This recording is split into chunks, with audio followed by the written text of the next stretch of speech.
Muy buenos días, hermanos. Un saludo a todos. Pues vamos a continuar con este estudio que estamos teniendo de la primera carta de Pedro. Hemos estado viendo el capítulo 3 y si recuerdan ya hemos desarrollado los versículos del 1 al 7 y hace 8 días pude desarrollar apenas el versículo 8. Entonces en esta ocasión voy a tratar de irme un poquito más rápido, hermanos, para abarcar lo más que podamos. A partir del versículo 9, después de que Pedro describe, ¿no?, la actitud entre los cristianos, que ya lo vimos hace 8 días, ahora en el versículo 9, el apóstol Pedro dice, en referencia al mundo que no conoce al Señor, que son incrédulos, y nos dice algunas cosas que son muy, muy importantes. Él comienza a decir, no devolviendo mal por mal, ni maldición por maldición, dice Pedro, sino por el contrario, bendiciendo, sabiendo que fuisteis llamados para que heredaseis bendición. Ahora, en el contexto, hermanos, de estos pasajes, recordamos que los lectores a los que Pedro les está escribiendo, hermanos, ellos están pasando terribles pruebas, están pasando aflicciones. Para ellos tal vez hubiera sido mucho más fácil ceder a la tentación de la venganza, de la revancha, del desquite, o de convertirse pues también en revolucionarios y salir a pelear, ¿no? Tal vez eso hubiera sido para ellos más fácil, hubiera sido la respuesta más fácil. Pero ¿qué es lo que Pedro les está diciendo? ¿Qué es lo que él les está enseñando, verdad?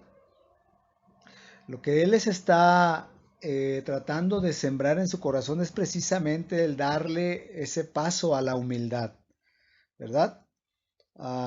Y hay muchas aplicaciones, hermanos, en este versículo 9 y vamos a tratar de ir viendo algunas que son importantes para nuestra vida cristiana. Ahora piensa, hermanos, ¿a qué cristiano no han calumniado? ¿A qué cristiano no le han injuriado o ofendido, pues? ¿A qué cristiano no le han robado, hermanos, o no le han maltratado? Todos hemos pasado situaciones de alguna u otra forma, pero entonces, ¿cómo debemos de responder ante los que nos hacen mal? ¿Verdad? ¿Cómo es lo que nos dice aquí la escritura que estamos leyendo? El pasaje, el versículo 9 dice, no devolviendo mal por mal, ni maldición por maldición. Hermanos, no podemos vengarnos. Hermanos, no podemos por nosotros mismos tomar venganza, tomar represalias. No, no lo podemos hacer. Ahora, el Señor Jesús en el libro de Mateo, en el Evangelio de Mateo, capítulo 5, el versículo 39, Él dice, pero yo les digo, dice Jesús, no resistan al que es malo. Antes a cualquiera que te hiera en la mejilla derecha, vuélvele también la otra. Y esto es fácil, hermanos, de decir, ¿no? Porque una cosa es decirlo y otra cosa hacerlo, ¿no? Pero recordemos, el Señor Jesús también nos capacita con su gracia para que precisamente podamos responder como Él está pidiendo que lo hagamos, de una manera bíblica, ¿verdad? El apóstol Pablo en el Nuevo Testamento, él a los tesalonicenses les escribe en el capítulo 5 de la primera carta, el versículo 15, y dice Pablo, miren que ninguno pague a otro mal por mal. ¿Ven? Es el mismo principio bíblico que encontramos. Tanto Pedro lo explica y también el apóstol Pablo. Él dice, miren que ninguno pague a otro mal por mal. Antes, sigan siempre lo bueno, unos para con otros, y dice Pablo, y para con todos. Ahora, no solamente es ya entre nosotros, pero para con todos. ¿Se dan cuenta? De hecho, Pablo, el apóstol Pablo a los romanos en el capítulo 12, lo que tiene como un título Deberes Cristianos, él le está diciendo, si es posible, dice, en cuanto dependa de ustedes, estén en paz con todos los hombres, decía Pablo. Hay una razón, hermanos, clara y muy importante en referencia a los malos o referente a los malos, ¿no? En el del mundo en el que vivimos y que pues en algún momento cuando nos atacan, nos injurian, nos calumnian, nos roban, nos maltratan, pues hay una razón muy clara que hasta lo podríamos ver como una motivación para nosotros, ¿verdad? Que es muy importante. Dios mismo, hermanos, promete ser nuestro vengador. Él promete ser nuestro justiciero. Dios. Pero recuerden, si nosotros obedecemos lo que Él nos manda, ¿verdad? Si podemos tener la actitud bíblica, la de Jesús, Él promete, hermanos, ser nuestro justiciero. Él dice en Proverbios capítulo 20, versículo 22, no digas, yo me vengaré, Entonces, ¿qué tenemos que hacer? Dice, espera a Jehová y Él te salvará. ¿Se dan cuenta? Ahora, para poder dar una respuesta así, hermanos, es necesaria una fe y una confianza en Dios verdadera, ¿verdad? Para poder responder como Él manda. Y eso, hermanos, el que tengamos esa fe y esa confianza en Dios verdadera solamente viene por medio de esa comunión, de esa relación íntima con Él, por medio de estar buscándole. Si no hacemos eso, hermanos, es muy probable y seguramente te ha pasado que caes en la reacción que todo mundo cae, ¿verdad? Terminas diciéndote de cosas con las personas, peor aún, terminas liándote a golpes. Eso para nada glorifica a Dios. Entonces estamos viendo lo que Pablo dice a los romanos, ¿no? El capítulo 12 y en el versículo 19 dice, no se vengan ustedes mismos, amados míos, dice Pablo, sino dejen lugar. ¿A quién? A la ira de Dios. Hermanos, eso es lo que tenemos que tener siempre presente en nuestra mente, el no vengarnos y el dejar en las manos del Señor que Él verdaderamente hará justicia. Dice, dejen lugar, dice Pablo, la ira de Dios. Y dejar lugar, hermanos, a la ira de Dios es glorificar al Señor, escucha, con una reacción y una actitud bíblica, ¿verdad? Porque dice el Señor ahí en el pasaje que estoy mencionando, porque escrito está, mía es la venganza, yo pagaré, dice el Señor. Entonces, esto es lo que tenemos que recordar. Hermanos, es más, el versículo 20 que dice, así que si tu enemigo tuviere hambre, dice, dale de comer, ¿verdad? ¿Qué situaciones tan fuertes pide el Señor? Si tu enemigo tiene hambre, dale de comer, pero mira, dale con sinceridad, ¿verdad? Nada de decirle, órale, ahí está, come, come y que Dios te va a reprender todo lo que me has hecho. No, no, tenemos que ser en ese aspecto sinceros. Y si tu enemigo tuviera hambre, dale de comer. Si tu enemigo tuviere esa necesidad, hermano, dale de comer. Ten misericordia. Y este es el principio que debe regir en nuestro corazón. Ten misericordia, ten compasión, porque ese hombre, ese enemigo tuyo, o esa persona que te está dañando, actúa así, hermanos, porque es un muerto espiritual. Y él está destituido y simplemente no siente temor de Dios, ¿verdad? ¿Y qué dice Pablo? Si tienes sed, dale de beber. Pues haciendo esto, y observa lo que dice ahí el versículo, dice, ascuas, o sea, bolas de fuego amontonarás sobre su cabeza. O sea, la versión Dios habla hoy dice, haciendo esto vas a hacer que se le caiga la cara de vergüenza. ¿Te das cuenta? Ahora, eso es lo que Dios dice y lo que Dios nos manda con respecto a los malos de este mundo, a los enemigos, ¿no? El apóstol Pedro, estamos leyendo ahí, después de esto no devolviendo mal por mal ni maldición por maldición, dice Pedro, sino al contrario, por el contrario, sino por el contrario, dice Pedro. ¿Verdad? Aquí vamos a ver que el estándar va a seguir subiendo, hermanos, ¿verdad? ¿Qué dice el apóstol Pedro? Sino por el contrario, bendiciendo, ah, bendiciendo. El estándar sigue subiendo. Ahora no solamente hay que darle de comer y darle de beber, también hay que bendecirlos, ¿no? Hermanos, realmente necesitamos un corazón y un espíritu impregnados de Dios a causa de esa comunión con Él, ¿verdad? Definitivamente no lo vamos a poder hacer si no estamos buscándole continuamente. Otra razón más que vemos en al final del versículo 9 y que también es extraordinaria, hermanos, dice, sabiendo, ¿verdad? Y este es un término de conocimiento, ¿verdad? De que lo hemos entendido y lo hemos estudiado y lo hemos comprendido. Dice, sabiendo que fuiste llamado para que heredaras o heredaseis bendición. O sea, mira hermano, sabiendo que somos herederos, que tenemos en la eterna morada de Dios, o sea, ahí en su presencia, tenemos esa herencia incorruptible, incontaminada, inmarcesible, reservada en los cielos. Es una manera de decirnos, el apóstol Pedro imagina diciéndote, bendiciendo porque eres más que vencedor, porque tienes la victoria, porque tienes a Cristo, porque tienes la herencia eterna. Así que, hermano, que tu enemigo, escucha, no afecte esa relación espiritual con Dios. ¿Te das cuenta? A través de esto, hermanos, nosotros hacemos callar la ignorancia de los insensatos, porque una actitud habla más que 1000 palabras. Vemos desde el capítulo 2, desde el versículo 11, ¿no? Todo lo que el apóstol Pedro ha estado enseñando con relación a las responsabilidades que tenemos como pueblo de Dios, como hijos de Él, ¿verdad? ¿Se dan cuenta? Entonces, luego en el versículo 10, el apóstol Pedro, ¿verdad? Continúa en este tema y al final dice Pedro, porque el que quiere amar la vida y ver días buenos, dice, refrene su lengua del mal y sus labios no hablen engaños. Ahora, ¿qué está haciendo el apóstol Pedro aquí? Miren, él está usando una cita del Antiguo Testamento. Por eso tú puedes ver en tu Biblia ese formato ahí en esa carta, en estos pasajes a partir del versículo 10, ¿verdad? Y esta es una cita del Antiguo Testamento. Pedro está citando el Salmo 34, lo está citando a partir del versículo 12 hasta el 16, cuando dice, ¿quién es el hombre que desea vida, que desea muchos días para ver el bien? Guarda tu lengua del mal y tus labios de hablar engaño. Apártate del mal y haz el bien, busca la paz y síguela.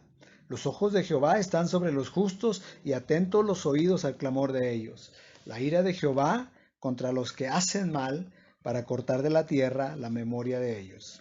De manera que lo que va a hacer el apóstol Pedro aquí, hermanos, lo que va él a respaldar, o lo que está haciendo, perdón, es respaldar con la propia palabra de Dios, o sea, con el Antiguo Testamento, esa exhortación, hermanos, de los versículos 8 y 9, ¿sí? Que ya los vimos anteriormente.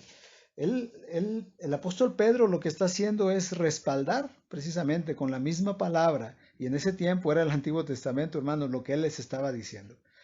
Esto nos enseña, hermanos, que Pedro creía fervientemente, hermanos, en la autoridad del Antiguo Testamento como palabra de Dios. Eso quiere decir, hermanos, eh, eso quiere decir que lo que él está diciendo, y ponga atención en esto, él no lo inventó. ¿Se dan cuenta? Sino que él está respaldando con esta breve cita del Salmo 34, ¿verdad? Lo que él acaba de decir en estos dos versículos. Hermanos, la palabra de Dios, el estándar, ¿no? de su palabra siempre nos va a confrontar. Eso es lo mismo que vemos en Jesús cuando es tentado por el diablo, ¿no? En el desierto. Él dijo, escrito está, en 3 ocasiones, ¿verdad? Y dijo, escrito está, no solo de pan vivirá el hombre, sino de toda palabra que sale de la boca de Dios. Siempre a través de la palabra, hermanos, nosotros seremos confrontados y a través de la palabra Dios va a confirmar en nuestros corazones lo que estemos hablando o lo que estemos compartiendo o lo que nos hablen y nos compartan. Ese es el mismo principio que vemos en el apóstol Pablo, referente a la palabra, ¿no? En que esas cosas, dice él, que se escribieron antes. ¿Recuerdan ahí en Romanos 15, versículo 4? Dice, porque las cosas que se escribieron antes, y note los beneficios que habla Pablo, dice, para nuestra enseñanza se escribieron, a fin de que por la paciencia y la consolación de las escrituras tengamos esperanza. Entonces vemos ahí, hermanos, son cuatro beneficios muy importantes. ¿Se dan cuenta? Hay 4 beneficios que aquí en esta porción menciona Pablo. Es la enseñanza, la paciencia, la consolación y la esperanza. Como pueblo de Dios, hermanos, debemos recordar el estándar de su palabra para nuestra vida y que podamos continuamente ejercer esa disciplina de escudriñar su palabra, porque la misma Biblia nos dice que en ella nos parece que está la vida eterna. Ahora, el apóstol Pedro cree en esa autoridad de su palabra en el Antiguo Testamento y trae entonces esta cita que estamos mencionando. El Salmo 34, hermanos, tiene un patrón de pares, si se ha dado cuenta. O sea, presenta las mismas verdades en forma poética en pares de 2. Por ejemplo, ahí en el versículo 10, ¿no? Dice, el que quiera amar la vida y ver días buenos. Por eso es un par, porque está diciendo lo mismo, ¿sí? Está hablando una misma verdad, pero está usando esa forma poética y está usando ese tipo como de poesía, ¿verdad? El que quiere amar la vida y ver días buenos, ese es un par, ¿verdad? Ahora miren el otro, dice, refrene su lengua del mal y sus labios no hablen engaño. ¿Ven? Es la misma verdad, está usando solamente diferentes palabras, pero está hablando, haciendo énfasis en una verdad. Es un patrón poético que se utiliza mucho, de hecho, en los salmos. Ahí donde se repiten dos verdades, pero con diferentes palabras. ¿Me explico? Entonces la instrucción es clara, hermanos, en ese salmo, especialmente para aquellos cristianos, ¿no? En el tiempo de Pedro, que vivían bajo situaciones difíciles en ese tiempo en que el apóstol les estaba escribiendo. Dice, el que quiere amar la vida y ver días buenos. Hermanos, es verdad que en general nosotros, todos los hombres, eh, en general viven para amar la vida, ¿no? Y viven para ver días buenos. Ese es el propósito, ese es el anhelo de cada uno de nosotros, de cada persona, ¿verdad? El vivir o el amar la vida y ver días buenos. Y saben, Dios está a favor de eso. Dice el que quiera amar la vida y ver días buenos. Pues ¿quién no, verdad? ¿Quién no quiere eso? Todos. Y Dios está a favor de eso. Es como le dijo el apóstol Pablo a Timoteo al final del versículo 17 de la primera carta del capítulo 6. El apóstol Pablo le dice a Timoteo, a los ricos de este siglo manda que no sean altivos, ni pongan la esperanza en las riquezas, dice, las cuales son inciertas, sino en el Dios vivo. Y cito este pasaje por lo que dice al final. Mira, dice, sino en el Dios vivo que nos da todas las cosas en abundancia para que las disfrutemos. ¿Se dan cuenta? Entonces Dios, hermanos, está en favor de amar la vida y de ver días buenos, pero Él está en contra de buscar ese propósito en la forma equivocada. ¿Se dan cuenta? Está en contra de olvidar a Dios en la búsqueda de esos días buenos. Está en contra de amar la vida de tal forma que se convierta en un ídolo. ¿Cuántas veces nos lo ha compartido nuestro pastor en algunas predicaciones? ¿Verdad? Salomón, hermanos, es un caso clásico de alguien que buscó amar la vida y ver días buenos con una sabiduría, fíjate que Dios mismo le dio, pero ¿qué fue lo que pasó con Salomón? Él se desvió de la verdad y todo lo que encontró al final de su vida fue vanidad, aflicción de espíritu, como dice él mismo, ¿no? Ya cuando era anciano. Él escribió en el libro de Eclesiastés, capítulo 2, 6, versículo 12, y él puso una pregunta muy importante, fíjate, dice, porque ¿quién sabe cuál es el bien del hombre en la vida? Todos los días de la vida, de su vanidad, los cuales él pasa, dice, como sombra. Entonces, esa pregunta, él termina diciendo, ¿quién sabe cuál es el bien del hombre? ¿Cuál es la respuesta, hermanos? Salomón estaba diciendo, ¿quién sabe? Con toda la sabiduría que él tenía, no tiene una respuesta para esto. Pero hermano, Dios, Dios sabe. Dios sabe, hermanos. Ese Dios, nuestro Señor, ese Dios que fue diseñador de todo lo que existe, Él ha dado todas las instrucciones, escucha bien, en forma muy sabia, para aquel que quiera amar la vida y ver días buenos. Él dio las instrucciones. Esto, hermanos, esto merece nuestra atención. Dios sabe cuál es el bien del hombre. ¿Escucharon? Y la primera instrucción que vamos a ver aquí en el versículo 10, a través del apóstol Pedro, está muy clara. Dice, refrene su lengua del mal y sus labios no hablen engaño. Esa es la primera instrucción. Y realmente es una verdad, hermanos, donde se refiere a lo mismo, es una verdad paralela y se refiere a lo mismo. Refrene su lengua del mal y sus labios no hablen engaño. Es una referencia que está haciendo aquí al uso de nuestra lengua. Y toda la Biblia está llena de esas referencias acerca de la lengua, sobre todo, ¿no? Acerca del uso de nuestra boca. Porque la boca, hermanos, refleja lo que tenemos en el corazón. ¿Se dan cuenta? Nuestro Señor Jesús dijo en una ocasión, de la abundancia del corazón habla la boca, ¿verdad? Se lo dijo a, a los fariseos en Mateo 12. En otra oportunidad dijo, lo que sale de la boca, ¿de dónde sale? Del corazón sale. Y eso es lo que contamina al hombre. Entonces lo de adentro refleja lo que somos. ¿sí? Es el canal que expresa lo que está dentro de nosotros, hermanos. Santiago, la carta de Santiago podemos encontrar quizá la mejor disertación acerca de la lengua, ¿verdad? Y Santiago, de hecho, nos recuerda el potencial de nuestra lengua.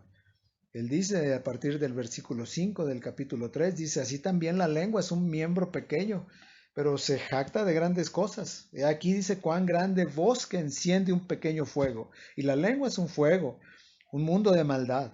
La lengua está puesta entre nuestros miembros, dice, y contamina todo el cuerpo e inflama la rueda de la creación, y ella misma es inflamada por el infierno. Porque toda naturaleza de bestias y de aves y de serpientes y de seres del mar, dice, se doma y ha sido domada por la naturaleza humana. Pero ningún hombre puede domar la lengua, que es un mal que no puede ser refrenado, llena de veneno mortal. Qué impresionante, ¿verdad? Aquí cómo Santiago nos recuerda el potencial de la lengua. Tal vez por eso muchos se excusan al decir, ya ve, hermano, somos chismosos por naturaleza, ¿verdad? Somos chismosos, pero no, hermanos. Ningún, y esa es la excusa. Es que ningún hombre puede dominar la boca, hermano. Por eso somos chismosos por naturaleza. Bueno, hermano, se equivoca quien dice eso, porque todo esto que está hablando Santiago está precisamente bajo el contexto de un hombre que es cristiano, ¿verdad? Santiago continúa y dice, con ella bendecimos al Dios y Padre, y con ella maldecimos a los hombres que están hechos a la semejanza de Dios. ¿Se da cuenta ese potencial tan fuerte? Realmente en la lengua, hermanos, tenemos ese potencial de edificar, de ayudar, de aconsejar, pero también tiene el potencial, hermanos, de arruinar matrimonios, de arruinar relaciones entre hermanos, de calumniar, de blasfemar. Puede ser un peligro realmente. Por eso en nuestras oraciones debemos incluir cada día, hermanos, que el Señor guarde nuestra lengua, ¿verdad? Dice Santiago, de una misma boca proceden bendición y maldición. Hermanos, eso no debe de ser así. Esto, hermanos, no solo se debe, pero no puede ser así. ¿Por qué? Bueno, habría una inconsistencia, ¿no? Entre la fuente de agua verdadera y una lengua sin control. ¿Se dan cuenta? Dice al final Santiago, ¿acaso alguna fuente hecha de una misma abertura agua dulce y amarga? ¿Puede acaso la higuera producir aceitunas o la vid higos? Así también ninguna fuente puede dar agua salada y dulce. De manera, hermanos, que tenemos aquí un potencial tremendo. Y en Proverbios 12, 18 dice, hay hombres cuyas palabras son como golpes de espada, ¿verdad? Mas la lengua de los sabios es medicina. Pregúntate, ¿para qué usamos nuestra lengua? Hermanos, una lengua que no ama a Dios no puede amar la vida y ver días buenos, que es lo que Pedro está diciendo. Una lengua que no ama a Dios no puede ver, un hombre que no ama a Dios no puede ver o no puede amar la vida y ver días buenos. El apóstol Pablo dice a los Colosenses, capítulo 3, versículo 9, dice, no mientan los unos a los otros, habiéndose despojado del viejo hombre con sus hechos. Definitivamente, una vez, hermanos, que hemos nacido de nuevo y que hemos venido a la luz del Señor, nuestra lengua tiene que estar controlada. Tiene que estar controlada si queremos ver días buenos. ¿Se dan cuenta? Ahora, Pedro, en el contexto que estamos viendo, recordamos, hermanos, la tentación a la que eran sometidos los hermanos. Ellos se enfrentaban, como lo dije en un principio, oposición, persecución. Enfrentaban todo tipo de calamidad. Y la tentación latente para ellos era convertirse en vengadores, en hacer revoluciones, en utilizar la boca para maldecir, en buscar venganza, ¿no? Esa era la tentación. Y el apóstol Pedro entonces les escribe, el que quiera amar la vida y ver días buenos, entonces controle su lengua. ¿Se dan cuenta? Salmo 119, 104 dice, de tus mandamientos he adquirido inteligencia, por tanto he aborrecido todo camino de mentira. ¿Se dan cuenta?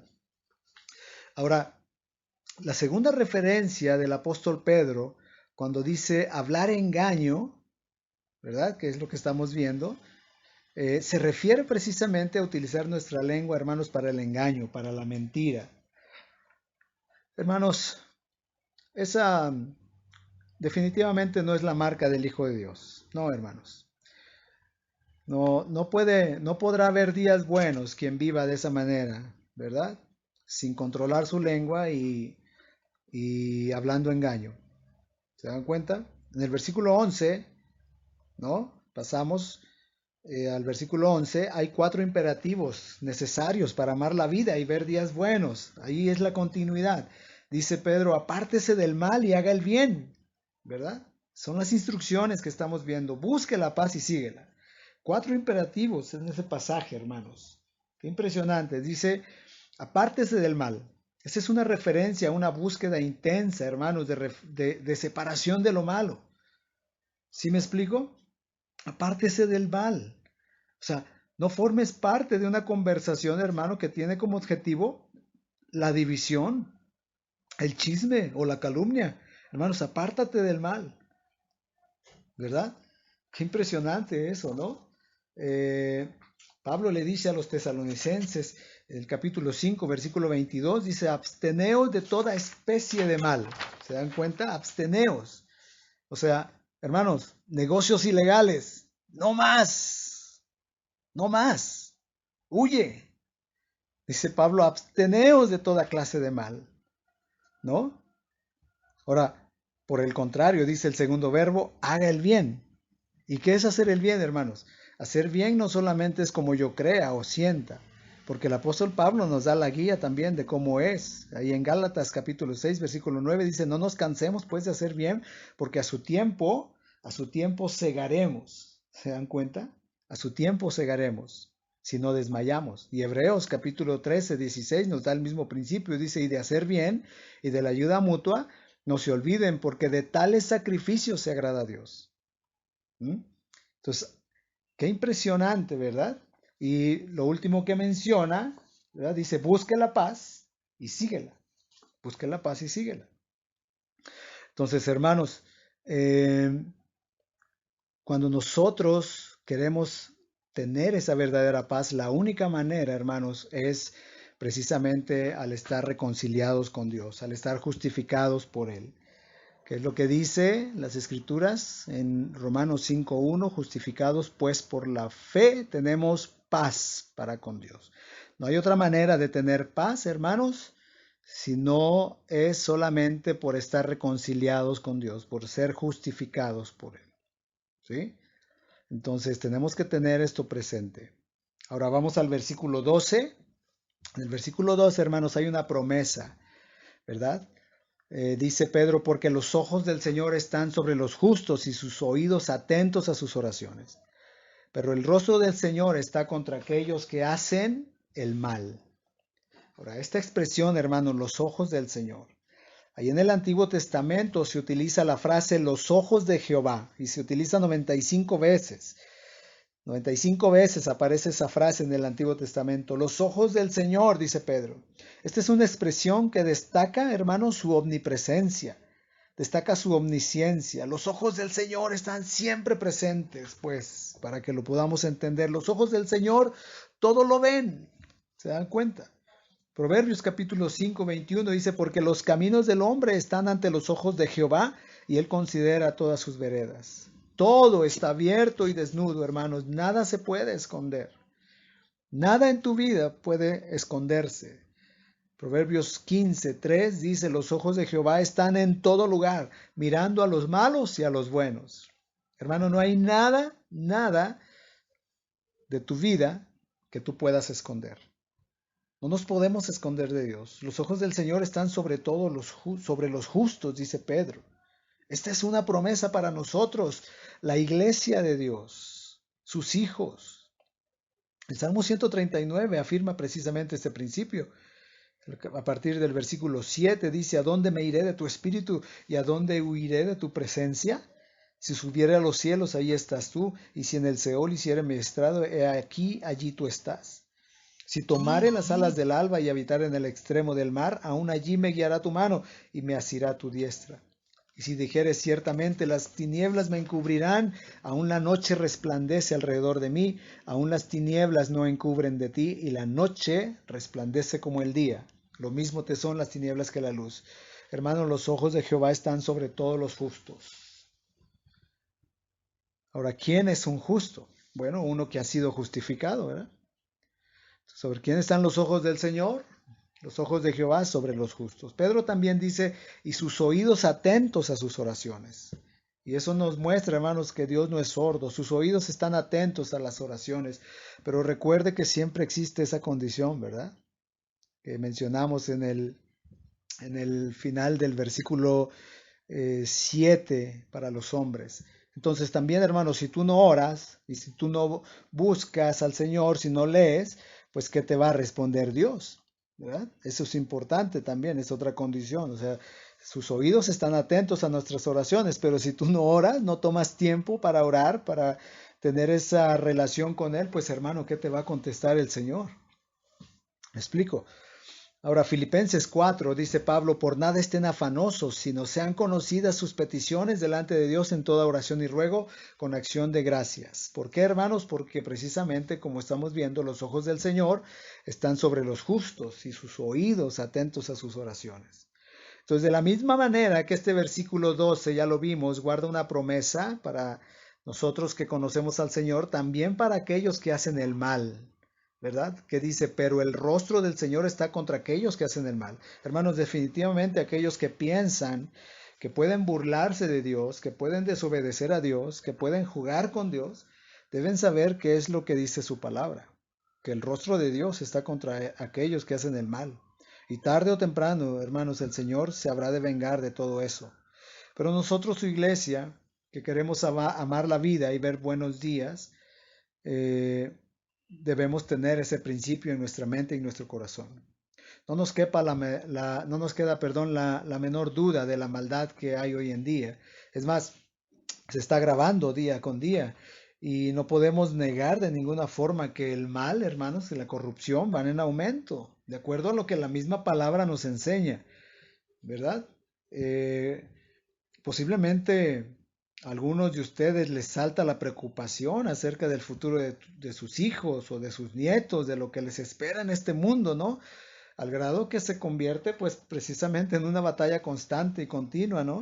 De que podremos, de que podemos nosotros o de que debemos de llevarlo en oración, ¿verdad? Ahora, la palabra de Dios, hermanos, es nuestra guía, es nuestra fortaleza, es nuestra lámpara. Es a través de la palabra de Dios que podemos saber cómo vivir en estos días, cómo responder ante estos días malos. Pedro escribe esta carta a cristianos, como lo dije en un principio, que estaban enfrentando todo tipo de hostilidad, persecución, ¿no? Sufrimiento por causa del Evangelio. Y eso era terrible, hermanos, porque los cristianos que eran perseguidos, eran quemados, eran maltratados o rechazados por un mundo hostil, impío, ¿no? E ignorante de las cosas de Dios. De hecho, uno de los temas más importantes precisamente de esta carta es el tema del sufrimiento por causa de Cristo, ¿no? Es un tema muy mencionado porque este es el propósito precisamente del apóstol Pedro, el de exhortarlos, de animarles y demostrarles cómo debían de vivir ellos en esas circunstancias. Pues si recuerdan, desde el capítulo 1, el versículo 6 y 7, iniciando prácticamente la primera carta, Pedro les escribió, dice, en lo cual ustedes se alegran, ¿no? Hablando de lo que les dijo anteriormente, del poder de Dios y de las promesas de Dios. Dice, en lo cual ustedes se alegran. Dice, aunque ahora por un poco de tiempo, y si es necesario, dice, tengan que ser afligidos en diversas pruebas, para que sometida a prueba su fe, mucho más preciosa que el oro, el cual, aunque perecedero, se prueba con fuego, sea hallada en alabanza y gloria y honra cuando se ha manifestado Jesucristo. Entonces apenas comienza su carta y les advierte la realidad de sus sufrimientos. Pero además, en el capítulo 2:11 utiliza un título muy interesante, ¿no? Dice, amados, yo les ruego como a extranjeros y peregrinos, o sea, como personas que no pertenecen, que son de otro reino, que están temporalmente de pasada. Y es precisamente esa diferencia la que debían de tener muy en claro los cristianos en relación al mundo donde vivían. Les dice, por ejemplo, en el capítulo 2:12, a la mitad del versículo, ¿no? Del 12 dice, manteniendo vuestra manera de vivir entre los gentiles para que en lo que murmuran de ustedes como de malhechores, glorifiquen a Dios en el día de su visitación al considerar sus buenas obras, ¿no? Entonces, calumnia, persecución, mal juicio, eran algunos de los sufrimientos que ellos estaban experimentando. Dice en el versículo 15, perdón, porque esta es la voluntad de Dios, que haciendo bien hagan callar la ignorancia de los hombres insensatos. Entonces, en ese tiempo, hermanos, su conducta, su testimonio, era el arma más poderosa que ellos tenían, sobre todo para evangelizar. ¿verdad? Porque en medio de esas circunstancias, de esa persecución, de ese sufrimiento, ellos debían responder como Cristo respondió. Y ellos debían ganar a sus enemigos para Cristo. De hecho, hermanos, cuando estuvimos en el tema de la sujeción en las diferentes áreas de la vida, ¿verdad? Incluso a los esclavos cristianos, es lo que Pedro les dice, criados estén sujetos con todo respeto a sus amos. No solamente dice a los buenos y afables, sino también a los difíciles de soportar, porque esto merece aprobación. Dice, si alguno a causa de la conciencia delante de Dios sufre molestias, pues padeciendo injustamente. Y este era un tema reiterativo en esta carta de Pedro, los sufrimientos por causa del Evangelio. Así que primero el apóstol Pedro les explicó lo que ellos eran en Cristo, mencionándoles todos aquellos títulos preciosos, ¿no? De nación elegida, linaje escogido, real sacerdocio, nación santa, y luego entonces les empieza a enseñar cómo debían vivir o cómo debían actuar. Nosotros ahora, hermanos, que vivimos en otro tiempo o en otra cultura, pues hasta ahora disfrutamos, ¿no? En este país, ¿verdad? De ciertas libertades. Pero a la medida que nos vamos acercando al fin, hermanos, al fin de este mundo, la persecución sobre la iglesia se irá acrecentando y lo tenemos que saber. Este mundo no se va a arreglar, este mundo no se va a mejorar. Al contrario, estamos acercándonos al fin y este mundo se va a destruir, ¿verdad? Y obviamente también la persecución sobre la iglesia va a ir creciendo. Es verdad que no vivimos ahora bajo persecución, pero eso no significa que no padezcamos por causa de Cristo. Tampoco debemos esperar a vivir la vida cristiana cuando estemos pues en persecución, ¿no? O bajo sufrimiento. Hermanos, cada uno de nosotros tarde o temprano tendrá que padecer por causa de Cristo, ¿verdad? Y si no sucede así, pues hay algo mal, ¿no? En esa vida cristiana. Hay algo que no está funcionando también. Segunda de Timoteo 3:12, Pablo dice, y también todos los que quieran vivir piadosamente en Cristo Jesús padecerán persecución. Todos, ¿verdad? Todos, hermanos. Y no será una persecución tal vez tan intensa como los cristianos en la época de Pedro, o no nos quemarán en una hoguera, pero hermanos, todos vamos a padecer, ¿verdad? Ahora, cuando padecemos como cristianos aquí, ahora, eh, ¿cómo podemos darnos cuenta que es un padecimiento por causa de Cristo? Mira, desde el momento que tú te comportas como cristiano frente a los enemigos del Evangelio, ya empiezas a padecer como cristiano por causa de Cristo. Desde el momento que te discriminan, que te rechazan por ser cristiano, ya comienzas a padecer. Desde el momento que te corren injustamente del trabajo, o muy probablemente por causa de tu testimonio, ¿no? De que el mundo no te tolera o no tolera el carácter del cristiano, pues ya comienzas a padecer. Desde el momento que te estafan y tienes que responder cristianamente, o desde el momento que te calumnian injustamente, ¿no? Empiezas a padecer como cristiano. Hermano, y si tú no has vivido nada de esto que estamos mencionando, bueno, no sé en qué planeta estás viviendo o cómo está el cristianismo que estás viviendo. A lo mejor ni siquiera saben que eres cristiano. Desde el momento que prueban, hermanos, el carácter en ti por tu fe en Cristo, ¿verdad? Y que nosotros tenemos que dar testimonio de Cristo, y enfrentar muchas veces ahí al hombre carnal en nosotros y decirle, no, no puedes responder así, tienes que glorificar al Señor en tu forma de responder. Desde ahí comenzamos a padecer por causa de Cristo. Ahora vamos a ver qué significa sufrir, hermanos, ¿no? Padecer por causa de Cristo, porque es importante prestar atención a las palabras del apóstol Pedro para saber cómo conducirnos en este mundo dominado prácticamente por el pecado, por el mal, dominado por el maligno que domina a todos aquellos que no le conocen. Así que lo primero que vamos a ver ahora en el versículo 13 es una promesa de protección, no absoluta, hermanos, pero tiene que ver, tiene algo muy importante, hermanos, que recordarnos. Y esto tenga cuidado porque lo estoy volviendo a reiterar, es una promesa de protección no absoluta, ¿sí? Para que no se vaya a malinterpretar y ustedes después vayan a andar diciendo por todos lados, es que Dios me protege. Es una promesa de protección no absoluta. El apóstol Pedro dice en el versículo 13, ¿y quién es aquel que les podrá hacer daño si ustedes siguen el bien? Escucha esto. Esto se conoce como una pregunta retórica. porque la respuesta es obvia. ¿Quién les puede hacer daño? Pues nadie. Y la idea aquí no es que siguiendo el bien o también practicando el bien, tenemos la garantía de ser librados de la persecución o del rechazo. Esta no es una promesa absoluta, como lo dije también, ¿no? Pero la realidad es que en términos prácticos, hermanos, escucha, es muy difícil que un mundo anticristiano nos haga daño si nuestra actitud es la de seguir el bien. Esa es la realidad práctica. No es una promesa absoluta, pero es una gran realidad. Cuando el apóstol Pedro dice hacer daño, literalmente significa hacerte un mal o un daño profundo. Incluso incluye el maltrato físico. Pero si nosotros seguimos el bien, hermanos, esto conlleva protección, conlleva refrenar a los hombres malos. Esta es una realidad práctica. Ahora, por el contrario, una actitud tuya de venganza, de odio, de guerra, pues va a provocar definitivamente persecución y a mayores problemas también, ¿verdad? Siempre a mayores problemas siempre van a generar violencia, porque la violencia engendra violencia. Pero siguiendo el bien, hermanos, tenemos mayor seguridad, mayor garantía, precisamente de no sufrir daño. Es lo que el apóstol Pedro está explicando. Este principio, hermanos, es una ampliación de lo que estamos leyendo desde Proverbios, en capítulo 16, versículo 7, que dice, cuando los caminos del hombre son agradables a Jehová, aún a sus enemigos hace estar en paz con él. Aún a sus enemigos. ¿Quién es aquel que le puede hacer daño? Si ustedes siguen el bien, es tan esencial, es tan importante que el mundo nos conozca pues por un carácter cristiano, pacífico, amable, justo, santo y bueno, y no todo lo contrario. Y yo sé que eso es difícil, hermanos, todos sabemos que es difícil porque todos en algún momento en nuestra vida, tarde que temprano, hemos vivido la consecuencia de vivir en un mundo caído, ¿verdad?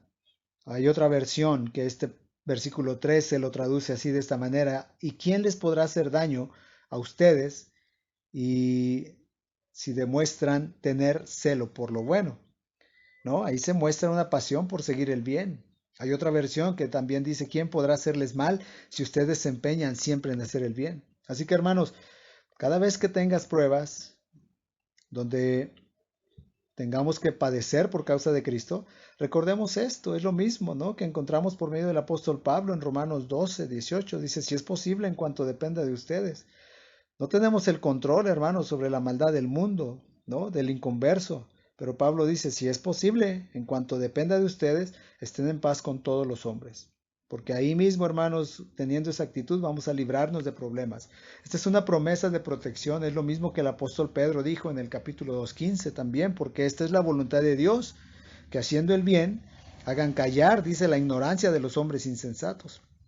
Haciendo el bien, buscando, ¿no? Procurando. Hay ocasiones donde es imposible dejar de padecer por causa de Cristo, y eso es lo que dice el apóstol Pedro en el versículo 14. Dice, más también, ¿verdad? El versículo 14, si alguna cosa padecen por causa de la justicia, dice, bienaventurados son.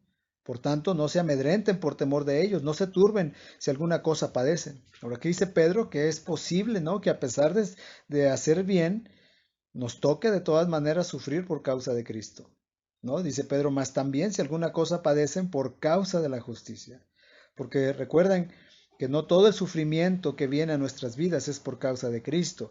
Hay una frase ahí específica, ¿no? El tipo de sufrimiento que está mencionando Pedro cuando él dice, si alguna cosa padecen por causa de la justicia. O sea, se está refiriendo al sufrimiento por causa de estar justificados, por causa de nuestra relación con Dios, por causa, hermanos, del Evangelio específicamente.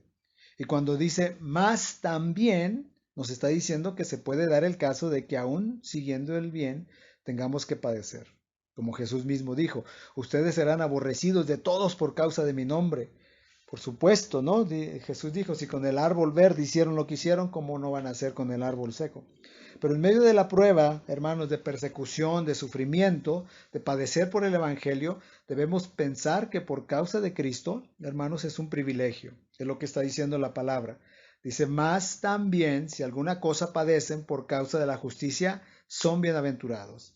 Eso nos recuerda las palabras de Jesús en Mateo 5:10, en el Sermón del Monte, cuando él estaba diciendo, bienaventurados los que padecen persecución por causa de la justicia, porque de ellos es el reino de los cielos. Bienaventurados, ¿qué significa? Algunos lo traducen como feliz, muy feliz, pero tiene una connotación de dicha, de un estado elevado a un privilegio. Bienaventurados, dichosos los que padecen persecución. Eso no significa que el cristianismo sea masoquista, hermanos. Ahora, ¿cómo es eso? Que si sufrimos por causa de la justicia, somos bienaventurados o dichosos. ¿Qué significa eso? Primero el Señor dice que somos bienaventurados porque cuando sufrimos por causa del Evangelio, estamos dando testimonio de nuestra unión con Cristo. Al padecer por causa de la justicia, estamos siendo identificados con Cristo porque estamos sufriendo igual que Él. A un inconverso le parece locura, es imposible para él padecer por Cristo, pero los hijos de Dios, hermanos, imitamos el sufrimiento de nuestro Salvador, por eso somos bienaventurados, ¿no?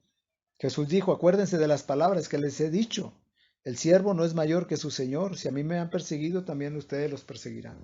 Es una bienaventuranza, hermanos, es una dicha, porque cuando sufrimos, por difícil que sea, nadie jamás ha dicho que sea fácil, hermanos. Cuando sufrimos, por difícil que sea, nos estamos identificando con Él.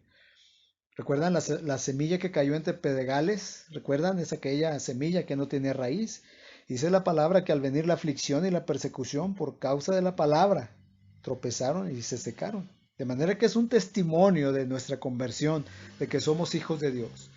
Por eso es una bienaventuranza. Pablo le dice a los Filipenses, capítulo 3, del 7 al 10, que él quería llegar a ser semejante a Jesús en su muerte, ¿no? Al final del versículo 10 dice, a fin de conocerle y el poder de su resurrección y la participación de sus padecimientos, llegando a ser semejante a él en su muerte. Y el mismo apóstol Pedro en el capítulo 4, 12, él mira la perspectiva. Él mira todo el sufrimiento desde otra perspectiva. Mira cuál es. Dice en cuanto al padecimiento precisamente, dice, amados, no se sorprendan del fuego de prueba que les ha sobrevenido, porque al final, hermanos, es una prueba que Dios está poniendo en nuestras vidas para identificarnos con Él, para dar testimonio de nuestra unión con Él, para glorificarlo a Él. Dice Pedro, no se sorprendan del fuego de prueba que les ha sobrevenido, como si alguna cosa extraña les aconteciese. Versículo 13 dice, sino que gozámonos, gozaos, o sea, alégrate. ¿Te das cuenta? Dichoso, ¿por qué? Por cuanto son partícipes, dice Pedro, de los padecimientos de Cristo. ¿Cómo cambia la perspectiva, verdad? ¿Cómo aplasta el orgullo ese principio, ¿no? En nosotros. Por eso es una bienaventuranza. Si alguna cosa padecen por causa de la justicia del Evangelio, somos bienaventurados. Es una bienaventuranza por la promesa de recompensa para todos aquellos que padecen por causa por causa del Evangelio.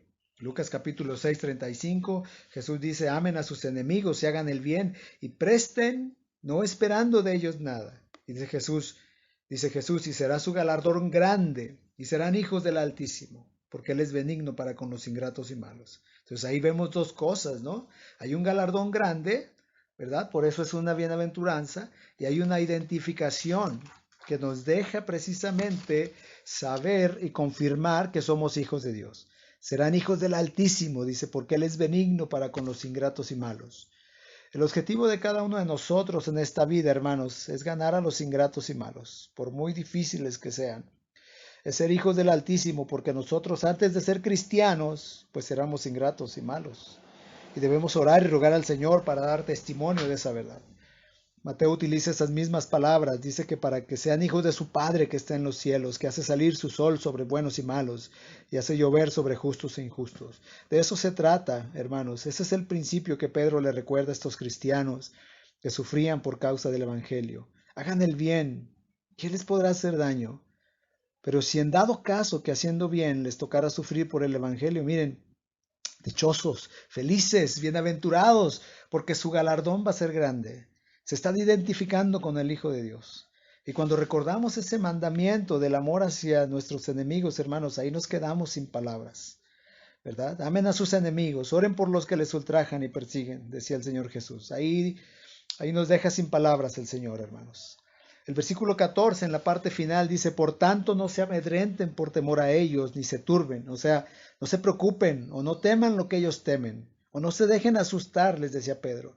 No le tengan miedo a nada, ¿no? Si la persecución y el padecimiento vienen, glorifiquen a Dios.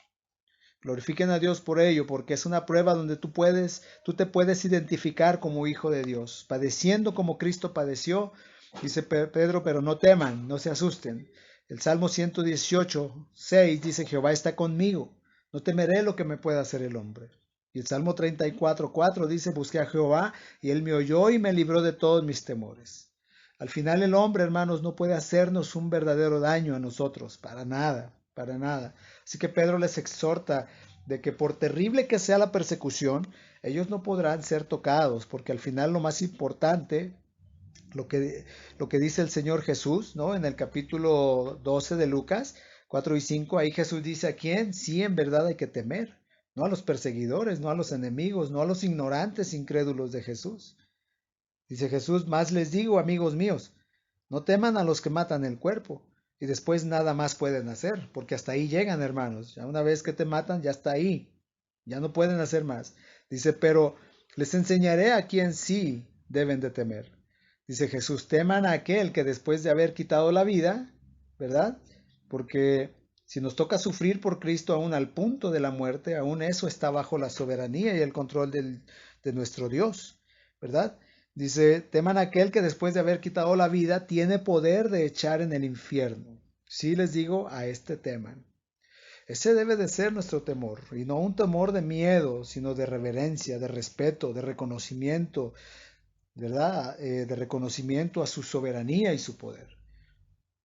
Es a Dios a quien debemos de temer de una manera real y contundente. Así que en caso de padecer, hermanos, debemos de verlo como un privilegio, como un gozo, como una bienaventuranza, hermanos, como una identificación con nuestro Salvador. Por supuesto, amar a nuestros enemigos no es algo natural, ¿verdad? Para nada. De hecho, es algo sobrenatural. La pregunta es, ¿cómo podemos entonces seguir el bien? ¿Cómo podemos seguir entonces, ¿no? ¿Cómo podemos padecer por causa de la justicia? ¿O cómo podemos amar a nuestros enemigos? Y eso lo vemos ahora en el versículo 15, que es fundamental y que eso lo vamos a desarrollar en la próxima clase. Voy a detenerme aquí, hermanos, que Dios les bendiga. Espero que podamos poner en práctica estos principios en nuestra vida como cristianos. Que Dios les bendiga a todos.